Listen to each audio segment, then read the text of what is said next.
Hello, dear students. Myself Devendra Chaudhary, and I welcome you online platform of Bansal Classes Odisha. तो हम पढ़ रहे थे magnetic effect of current, उसी को आगे बढ़ाते हैं। आज कुछ कुछ और बातें करते हैं।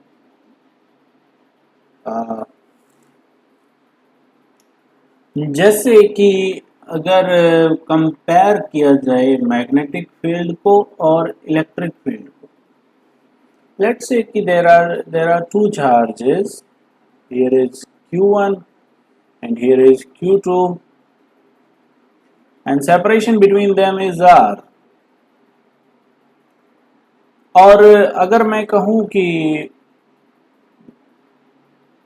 इस चार्ज के पास इधर कुछ वेलोसिटी भी है V,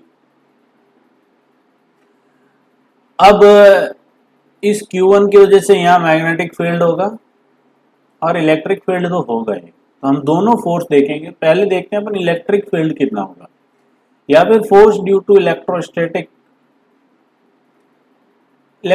फोर्स कितना होगा। K इज 1/4πε0 9 into 10⁹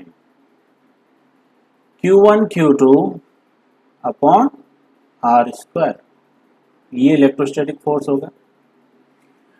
अब मैग्नेटिक फोर्स, इसकी भी वेलोसिटी ले लेते हैं अपन की, इसकी V ऊपर की तरफ है और इसकी V मान लो नीचे की तरफ है। ठीक है, तो मैग्नेटिक फोर्स इसकी वजह से यहां पर मैग्नेटिक फील्ड किधर होगा, V क्रॉस R। तो R वेक्टर ये है, तो मैग्नेटिक फील्ड इसकी वजह से अंदर होगा। तो कितना मैग्नेटिक फील्ड होगा, मैग्नेटिक फील्ड B1 की वजह से 2 पे जो मैग्नेटिक फील्ड होगा वो होगा μ0/4π Q1 V cross R upon R3। ये तो मैग्नेटिक फील्ड होगा। और इलेक्ट्रोस्टैटिक फोर्स FB वो हो जाएगा आपका Q2 into V cross B। तो Q2 into V cross B यहाँ पर है μ0/4π V cross R upon R3। अगर हम मोटा मोटी बात करें, μ0/4π को अगर बाहर ले लें, μ0/4π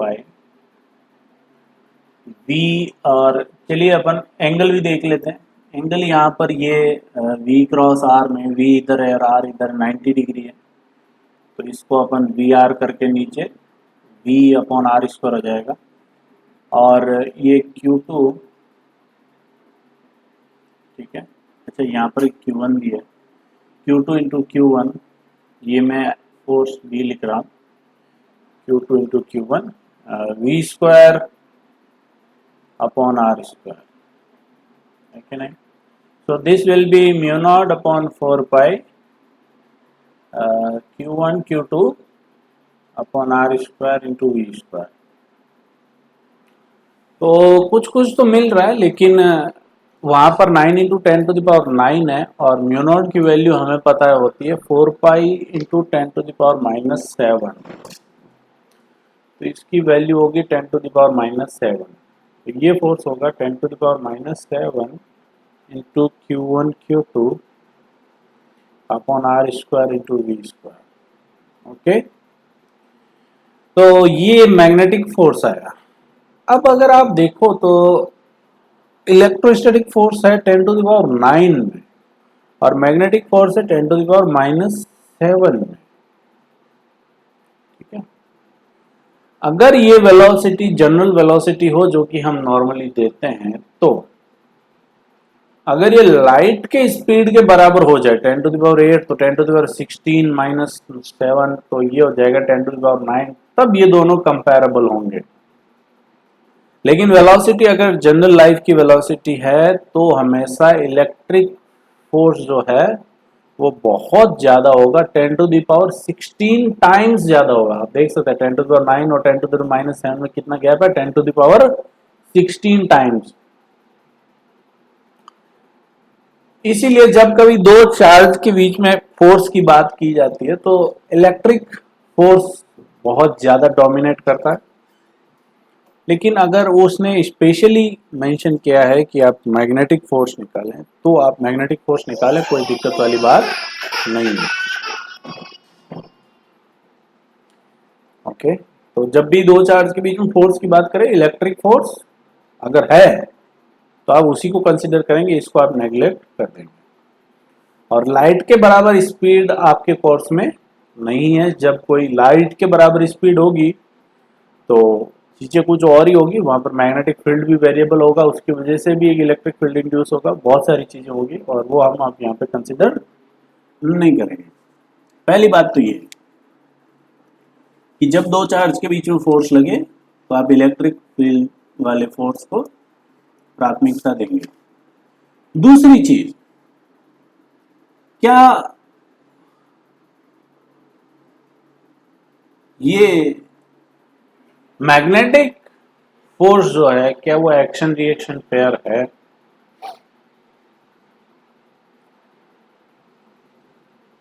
क्या मैग्नेटिक फील्ड का फोर्स एक्शन रिएक्शन पेयर होता है? तो नहीं, ये ध्यान रखना, magnetic force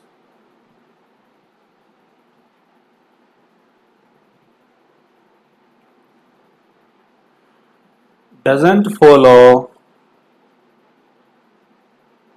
Newton's third law.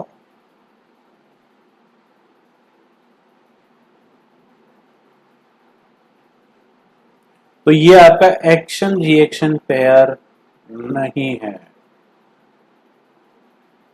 ठीक है। अब एक्शन रिएक्शन पेयर क्यों नहीं है?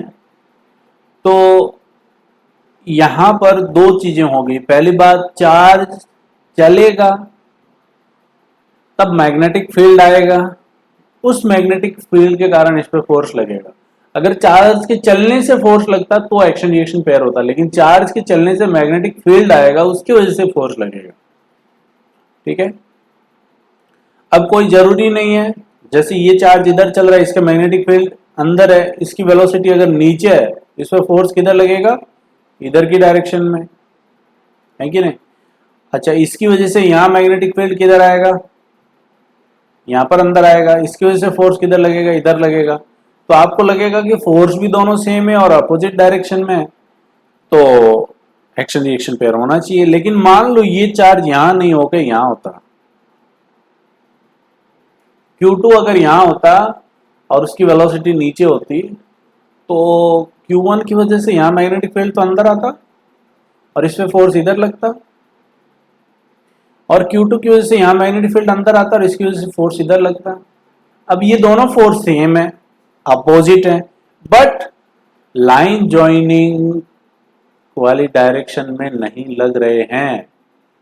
एक्शन रिएक्शन पेयर हमेशा लाइन ज्वाइनिंग डायरेक्शन में लगते हैं, तो ये एक्शन रिएक्शन पेयर नहीं है। ध्यान रखना इस चीज का कि magnetic force action reaction pair में नहीं काउंट हो सकता। अच्छा, तो ये कुछ इंपॉर्टेंट चीज थी, थ्योरेटिकली क्वेश्चन इसमें पूछा जा सकता है। अब थोड़ा सा वजह है, उसको अपन कंप्लीट कर लेते हैं। तो पहले तो एक वेरिएबल पिच की एक एनालिसिस करते हैं अपन कि अगर हेलिकल पाथ में वेरिएबल पिच इन हेलिकल पाथ,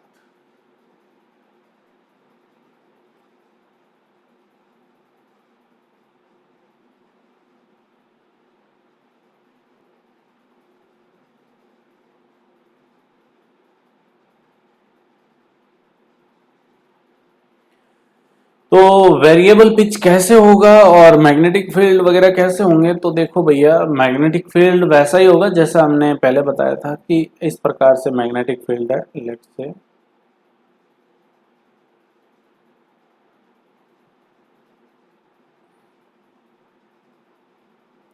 बहुत ही आसान चैप्टर है, कंफ्यूज मत होना बिल्कुल भी।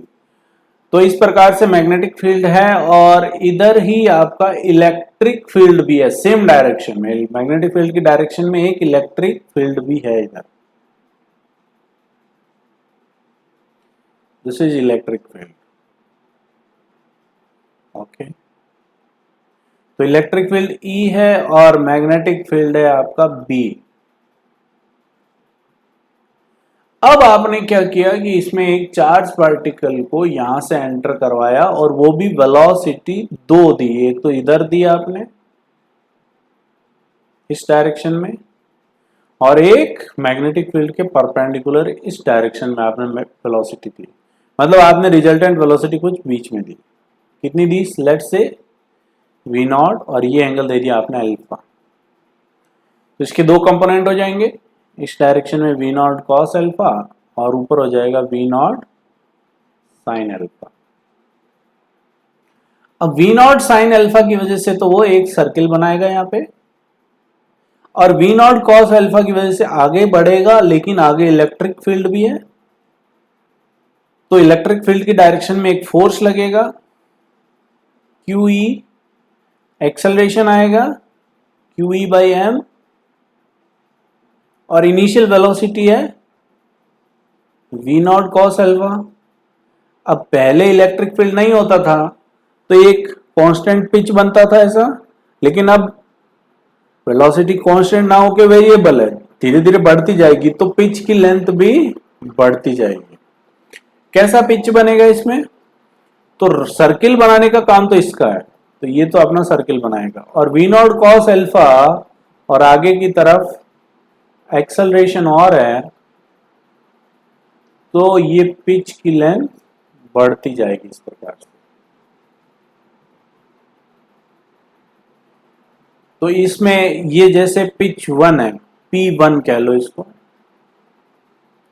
ये हो गया आपका पिच 2 P2, और ऐसे ही पिच 3 पिच 4 आते रहेंगे, लेकिन ये कहते हैं वेरिएबल पिच। अब P1 अगर मुझे निकालना हो तो देखो P1 का मतलब क्या है, यहां से शुरू हुआ और वापस यहां तक आया, ठीक है। तो फिर उसने कितना ये डिस्टेंस कवर किया, तो यहां से यहां तक आने में टाइम कितना लगा? टाइम पीरियड हमको पता है 2 pi m upon q B.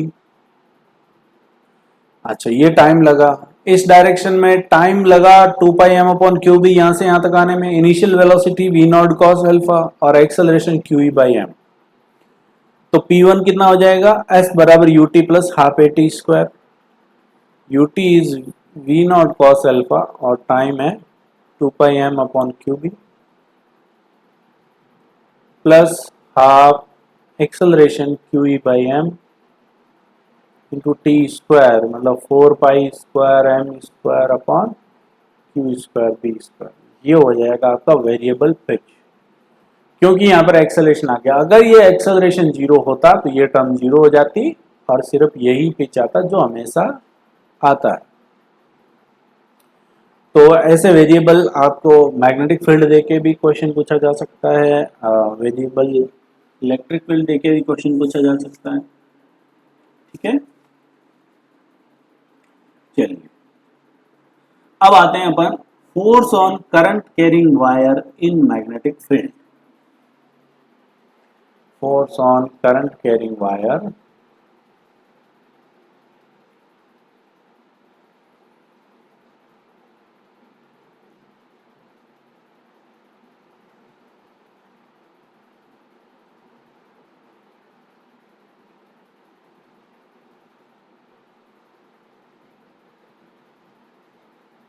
इन मैग्नेटिक फील्ड।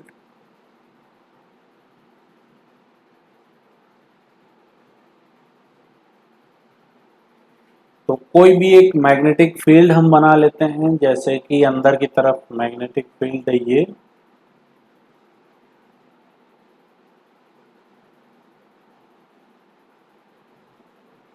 और इसके अंदर एक वायर है, जैसे ये वायर ले लेते हैं अपन। वायर का सेक्शन ले लिया और इसमें करंट फ्लो हो रही है इस डायरेक्शन में, कितनी करंट फ्लो हो रही है आई, और ये लेंथ है dl, और मैग्नेटिक फील्ड है B। तो इस छोटे से सेक्शन पे फोर्स किधर लगेगा और कितना लगेगा वो हमें निकालना है। तो अगर करंट I फ्लो हो रही है, इसका मतलब चार्ज फ्लो हो रहा है, I किसके बराबर होगा, N E A cross section area into drift velocity VD. इसका मतलब इसके अंदर जो चार्ज पार्टिकल है, करंट इधर जा रही है, मतलब पॉजिटिव चार्ज आपके इस डायरेक्शन में जा रहे हैं, और किस वेलोसिटी से जा रहे हैं, वीडी से, है ना। अब अगर मैं एक पॉजिटिव चार्ज की बात करूं तो उस पर फोर्स किधर लगेगा, वीडी इधर है, मैग्नेटिक फील्ड अंदर है, तो फोर्स लगेगा Q into v cross B. Vd इधर है, बी अंदर है, तो फोर्स लगेगा ऊपर की तरफ। ऐसे ही बहुत सारे चार्ज पार्टिकल मूव कर रहे हैं, तो सब पे इधर फोर्स लग रहा है कि नहीं। तो पहले तो एक चार्ज पे देखते हैं कितना फोर्स लगेगा। तो एक चार्ज पे चार्ज कितना है एक पार्टिकल पे, इलेक्ट्रॉन के बराबर E, वेलोसिटी कितनी है vd, और ये क्रॉस b। ऐसे ही अब इसमें कितने पार्टिकल हैं, तो n number of particles per unit length है, n per unit length, per unit volume, n per unit volume है। हमारा वॉल्यूम कितना है, इसका क्रॉस सेक्शन एरिया a ले लेते हैं, और लेंथ हो गई dl। तो इसमें कितने चार्ज पार्टिकल होंगे, n इंटू ए इंटू dl। तो नेट फोर्स कितना होगा, ये तो एक पे हुआ, उसको आप मल्टीप्लाई कर दो एन ए डी एल से, e v d cross B. अब देखो I equals to n E A v d, n E A v d, इसको हम क्या रख सकते हैं I, ठीक है। तो मैं F वेक्टर लिखना कुछ कोशिश करूंगा, I को तो आप बाहर रख दो n E A v d की जगह, डीएल को यहां फिट कर दो वीडी वेक्टर की जगह, क्योंकि जिधर वायर में डीएल लेंथ होगी उधर ही ड्रिफ्ट वेलोसिटी होगी, ठीक है। तो आपने इसका मैग्नीट्यूड आप कहीं भी बाहर रख दो, बस आपको डायरेक्शन से मतलब है। तो वीडी की जो डायरेक्शन है वही डीएल की डायरेक्शन है। तो वीडी को हमने यहां ले लिया एन ई ए वीडी में, उसको आई बना लिया, और डीएल को अंदर ले गए, तो I DL cross B. So this is the formula of force on a current carrying wire placed in a magnetic field. I dl cross B। तो इसे आप याद रखेंगे, बहुत इंपॉर्टेंट फॉर्मूला ये, I dl क्रॉस B, ठीक है।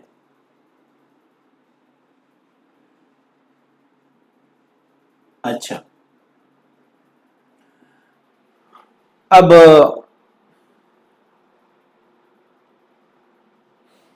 एक क्वेश्चन पे आते हैं, इसी का एक क्वेश्चन करते हैं अब अपन। जैसे मान लो कि अंदर की तरफ मैग्नेटिक फील्ड है बी,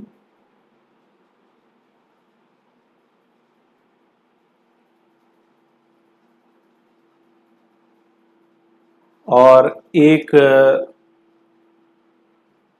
सेमी सर्कुलर लूप इसके अंदर रखा हुआ है कुछ ऐसे, और इस लूप में करंट फ्लो हो रही है इस डायरेक्शन में आई, और इस लूप की रेडियस है आर, और आपको पूछा है कि इस लूप पे नेट फोर्स कितना लगेगा। तो हमें एक एलिमेंट का पता है कि एक एलिमेंट पे जो फोर्स लगता है छोटा सा dF वो लगता है आपका I into DL vector cross P vector. तो हम इस पे एक एलिमेंट ले लेंगे। चलो एलिमेंट लेते हैं इस पे थीटा पे जाके डी थीटा का। तो यहां से आप थीटा गए और ये एक एलिमेंट ले लिया डी थीटा का। तो इस एलिमेंट का डीएल वेक्टर हो जाएगा इस डायरेक्शन में, और कितना हो जाएगा डीएल वेक्टर? डीएल वेक्टर हो जाएगा r into d theta, length r into d theta, और डायरेक्शन ये है। अब डीएल निकाल लिया, आई हमको देखो डीएल डीएल जो है वो in the direction of current होगा, डायरेक्शन ऑफ करंट, क्योंकि हमने वीडी की डायरेक्शन में डीएल लिया था और वीडी की डायरेक्शन में करंट होती है। तो आई डीएल क्रॉस बी से अब हम इस पे फोर्स लिख लेते हैं। तो फोर्स किधर लगेगा? डीएल इधर है अंदर नीचे और बी अंदर है, तो इधर से अगर आप उंगलियां घुमाते हैं अंदर की तरफ तो फोर्स लगेगा इस पे डीएल के परपेंडिकुलर इस डायरेक्शन में। ठीक है, छोटा सा फोर्स डीएफ, डीएफ लगेगा आई डीएल क्रॉस बी, और डीएल का magnitude R D theta cross B मतलब B into sine 90 which is 1, क्योंकि डीएल इस प्लेन में है और मैग्नेटिक फील्ड अंदर है, तो दोनों डीएल और मैग्नेटिक फील्ड के बीच में एंगल 90 डिग्री। अब ये फोर्स इस एलिमेंट पे लगा, अब डायरेक्ट तो इंटीग्रेट नहीं कर सकता ना मैं क्या करूंगा, इसके दो कंपोनेंट कर लूंगा। चलिए भैया इसके दो कंपोनेंट कर लेते हैं अपन, एक हॉरिजॉन्टल और एक वर्टिकल डायरेक्शन। तो इधर कंपोनेंट हो जाएगा आपका, अगर ये एंगल थीटा है तो ये भी थीटा होगा, डीएफ कॉस थीटा मतलब I R B d theta into cos theta, और ये हो जाएगा vertical component dF sine theta I R B d theta into sine theta. अब सबसे पहले हॉरिजॉन्टल देख लेते हैं, हॉरिजॉन्टल कितना लगेगा। तो horizontal F X net will be equals to integration of I R B cos theta D theta, लिख लेते हैं इसको कॉस थीटा डी थीटा, और लिमिट लगा देंगे 0 से लेके पाई तक। So I R B will be constant बाहर आ जाएगा, और कॉस थीटा का इंटीग्रेशन हो जाएगा आपका साइन थीटा, और साइन थीटा की लिमिट 0 से पाई, साइन पाई भी 0 साइन 0 भी 0, this will be equals to 0। तो हॉरिजॉन्टल में कोई फोर्स नहीं लगेगा। अब वर्टिकल देखते हैं, F y I R B बाहर आ जाएगा, और साइन थीटा का इंटीग्रेशन हो जाएगा माइनस ऑफ कॉस थीटा, और कॉस थीटा लिख के लिमिट को कर देंगे हम चेंज पाई से 0। So I R B cos 0 is 1 and cos pi is minus 1, 1 minus minus 1 is 2, so 2 IRB बोले तो I into 2R into B. मैंने ऐसा क्यों लिखा है इसको मैं थोड़ा आगे एक्सप्लेन करूंगा। तो इस प्रकार से वर्टिकल फोर्स आएगा, हॉरिजॉन्टल कोई फोर्स नहीं आएगा। चलिए तो ये हमने आइडियल क्रॉस बी से देखा। अब एक चीज और देखते हैं हम कि अगर एक रैंडम वायर हो और मैग्नेटिक फील्ड कांस्टेंट हो, जैसे कि ये मैग्नेटिक फील्ड है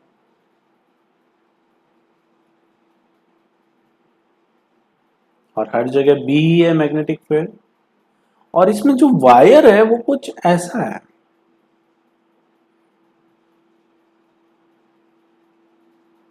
और इसमें करंट आई फ्लो हो रही है।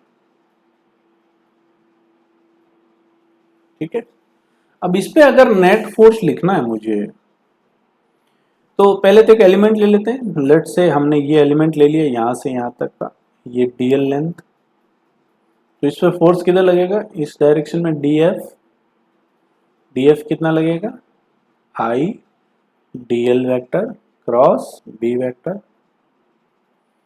तो डीएफ निकल गया आपका, डीएफ वेक्टर निकल गया I DL vector cross B vector,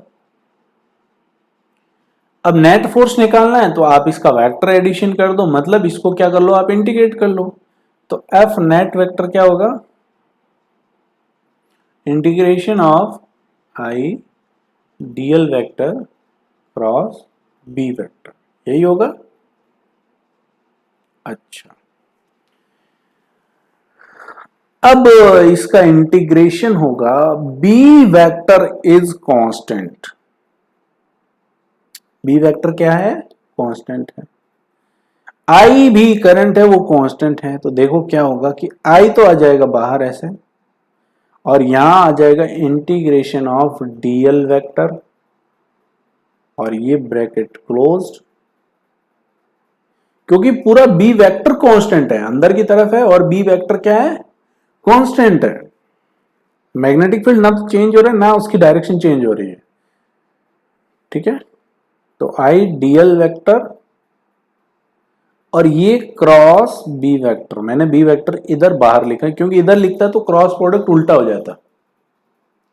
अब डीएल वेक्टर का इंटीग्रेशन, ये डीएल डीएल आप जोड़ोगे तो क्या बनेगा, ये सारे वेक्टर अगर आप ऐड करते हो तो क्या बनेगा, ये सारे वेक्टर, ये डीएल ये डीएल ये डीएल ये डीएल, ये सारे वेक्टर जोड़ेंगे तो आई थिंक ये वेक्टर बनेगा। तो डीएल वेक्टर का इंटीग्रेशन क्या हो गया, ये वेक्टर, ये कौन सा वेक्टर है, लेट से एल वेक्टर। तो ये force F net will be equals to I L vector cross B vector.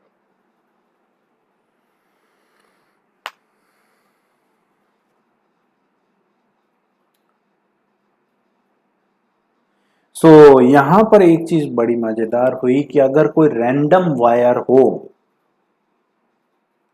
कैसा भी रैंडम वायर है, लेकिन मैग्नेटिक फील्ड कांस्टेंट है, उसकी डायरेक्शन कांस्टेंट है, यहां पर आप देख सकते हैं कि डीएल और बी के बीच में हर जगह एंगल भी 90 है, तो उस पर नेट फोर्स जो लगेगा वो आई एल क्रॉस बी लगेगा। यहां पर एल वेक्टर होगा आपका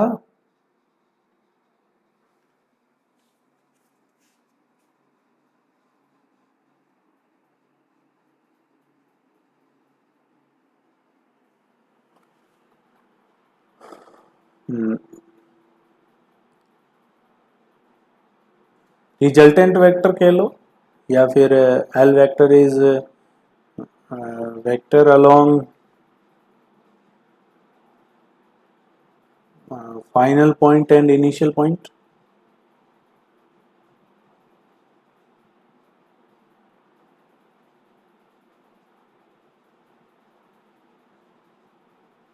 तो फाइनल पॉइंट ये हो गया और इनिशियल पॉइंट ये हो गया, इसको मिलाने वाला वेक्टर आपका एल वेक्टर होगा, आपको यही लेना है।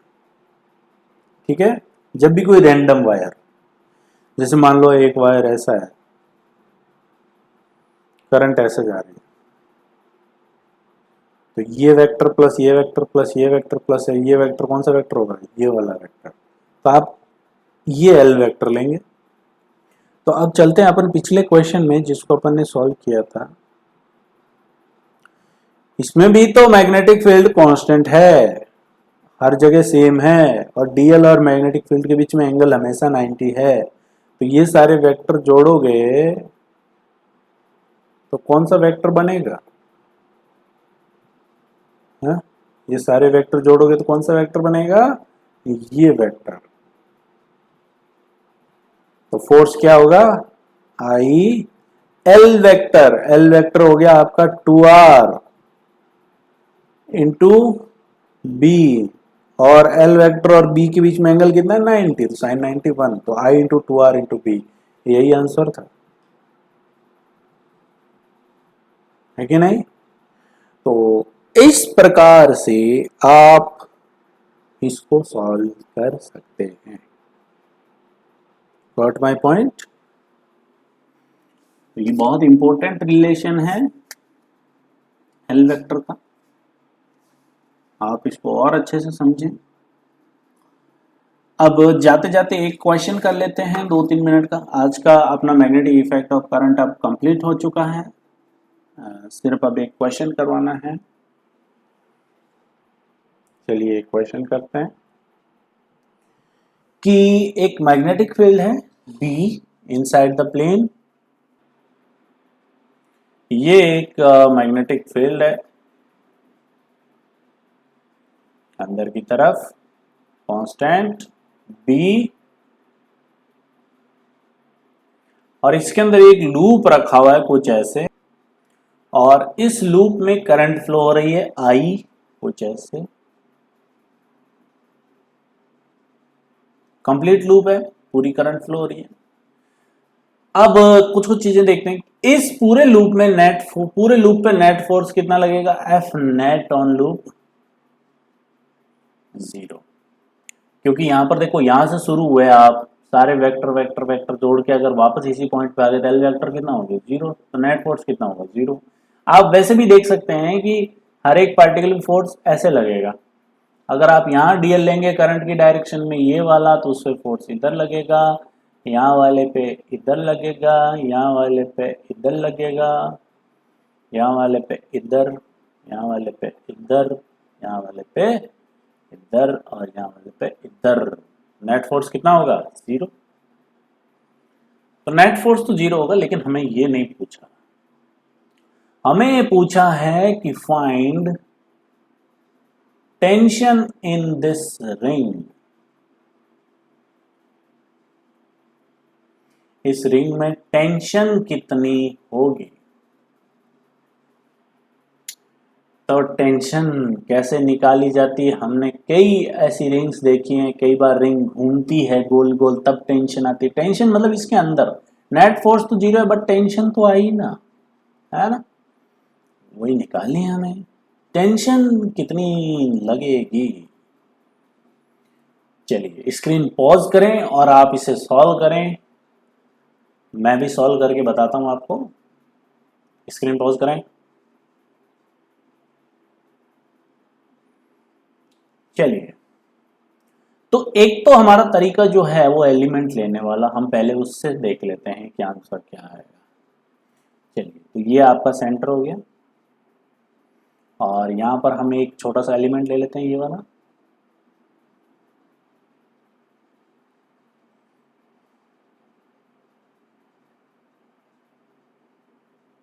और ये एंगल, पूरा एंगल अपन डी थीटा लेते हैं। तो ये एंगल डी थीटा बाई 2, ये भी डी थीटा बाई 2।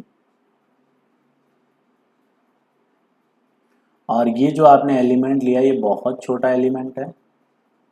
इसकी लेंथ कितनी होगी? Are D theta. तो इस पे इधर फोर्स कितना लगेगा मैग्नेटिक फील्ड के कारण? I R D theta into B इधर। अब अगर टेंशन नहीं होगी तो ये तो चला जाएगा। तो यहाँ पर टेंशन किधर लग रही है? इस पॉइंट पे, इस डायरेक्शन में। कितनी लग रही है? टी। यहाँ पर कितनी लग रही है? इधर, इस डायरेक्शन में। कितनी लग रही है? टी। तो टी के दो कंपोनेंट कर लेते हैं। ये तो हो जाएगा आपका लगभग सेंटर की तरफ। ये एंगल डी थीटा बाई 2, तो ये भी डी थीटा बाई 2 है। ये डी थीटा बाई 2, तो ये 90 माइनस डी थीटा बाई 2 है, और ये वाला एंगल हो जाएगा डी थीटा बाई 2।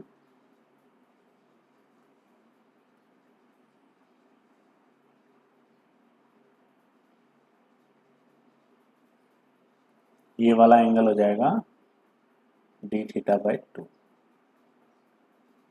तो टी का इधर कंपोनेंट होगा आपका T cos D theta by 2, और नीचे होगा T sine D theta by 2। तो इधर भी इसका भी T sine D theta by 2। तो नीचे की तरफ नेट फोर्स हो गया 2t sign D theta by 2, और ऊपर की तरफ F is I R D theta into D. T हमारी टेंशन। तो क्योंकि डी थीटा बहुत छोटा है, तो इसको अपन लिख सकते हैं, साइन थीटा को थीटा लिख सकते हैं, और साइन डी थीटा बाई 2 को क्या लिख सकते हैं? D theta by 2 equals to I R D theta into B. Tension कितनी है? I R B. तो ये तो एक तरीका, जनरल तरीका जो हमेशा हम करते आए हैं। एक तरीका और है, और वो क्या तरीका है, पहले आप इसको नोट कर लें, उसको समझते हैं हम। वो तरीका ये है, पहले तो इसको, चलिए बैक चलते हैं। चल चल चल चल भैया, बैक चल, बैक चल, कितना चलेगा? ओहो, इतना ही चलेगा।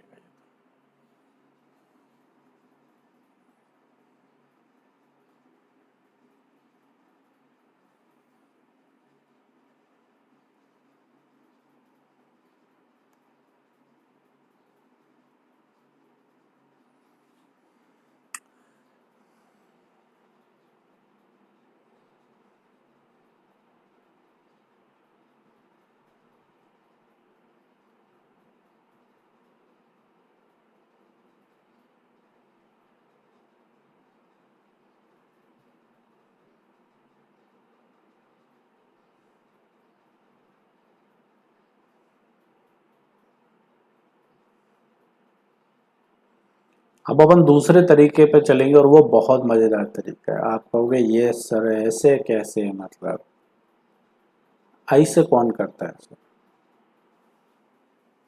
चलिए दूसरे तरीके की बात करते हैं। ये तो पूरा ही बिखर गया, वापस से ड्रॉ।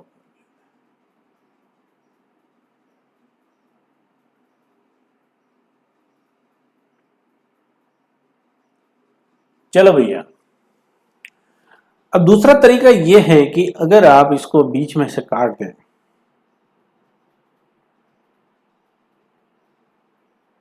काट दिया, अब आधा पोर्शन जो है उसपे ऊपर फोर्स लग रहे होंगे, नेट फोर्स ऊपर की तरफ आ रहा होगा, उसको पकड़ के रख रहा है ये आधा पोर्शन। तो इस आधे पोर्शन पे यहां पर कौन सा फोर्स लग रहा है? यहां पर लग रहा है टेंशन इधर की तरफ टी, इस पे भी यहां पे टेंशन लग रहा है इधर की तरफ टी। तो ये कुछ ऐसा हो गया कि एक सेमी सर्कुलर वायर है, और उस पर इधर टेंशन टी है, इधर टेंशन टी है, और करंट आई है, रेडियस आर है। तो ये टोटल लेंथ हो गई 2r। ये इस पे ऊपर की तरफ नेट फोर्स, ये सब सारे डीएल डीएल मिलके कौन सा वेक्टर बनाएंगे? ये 2r वेक्टर। तो ऊपर की तरफ नेट फोर्स कितना है? I into 2r into B. जो नेट फोर्स आएगा ना, ये ध्यान रखना, वो एल वेक्टर के परपेंडिकुलर आएगा, एल वेक्टर के perpendicular, I into 2r into B. ये नेट फोर्स ऊपर की तरफ लग रहा है। अगर ये कहीं नहीं जा रहा है आधा वायर, तो इसका मतलब ऊपर की तरफ नीचे की तरफ फोर्स बराबर है। और नीचे कितना लग रहा है? T O T two T.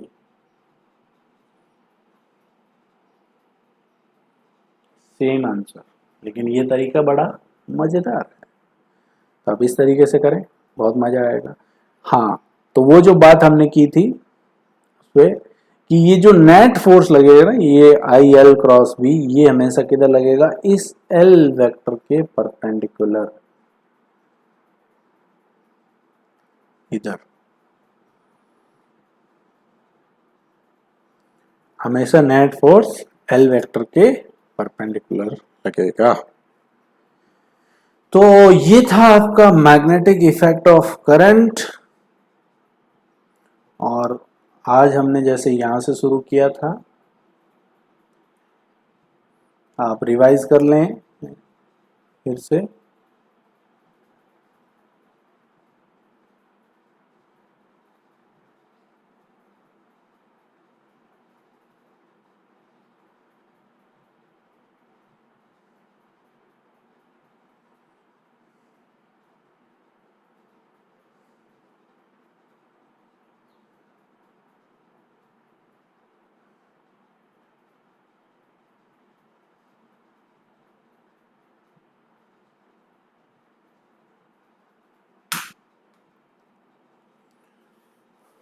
तो अब मैं आपको मैग्नेटिक इफेक्ट ऑफ करंट की शीट भेज देता हूं, और उसे आप सॉल्व करना शुरू करें, ठीक है? So this was the today session, I hope you enjoyed. अब मिलते हैं अगली क्लास में, तब तक के लिए बाय बाय।